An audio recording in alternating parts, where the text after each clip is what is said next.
चंदन प्रेमी की आवाज में गाना सुनी रिमिक्स।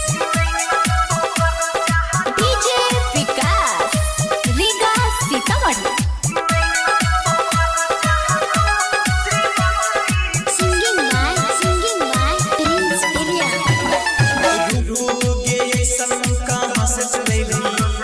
देखै के अपन यादा पागल बनैली लागई छोले बीजान हमारा के पारन तोरे पहाड़ दम लागल छोड़ियान नैना तोहर जहा तू श्रीवल्ली करै छौ मन काबू गे नैना तोहर जहा तू श्रीवल्ली करै छौ मन काबू गे।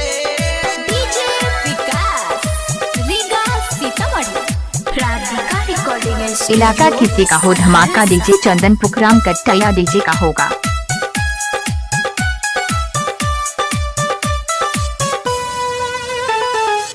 माथे के बिंदिया या भोरे के किरण चलै छी चाल जेना हिरनियन माथे के बिंदिया या भोरे के किरण चलै छी चाल जेना हिरनियन लागै छी आसमान के परी सन बदल को गड़ी साचे कहै छी ओ सहेली दुहारू नैना तोहर जादू श्रीवल्ली करै छौ मन काबू गे नैना तोहर जादू श्रीवल्ली करै छौ मन काबू गे।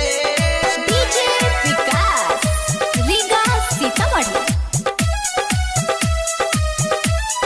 इलाका किसी का हो धमाका डीजे चंदन मुकेश का होगा।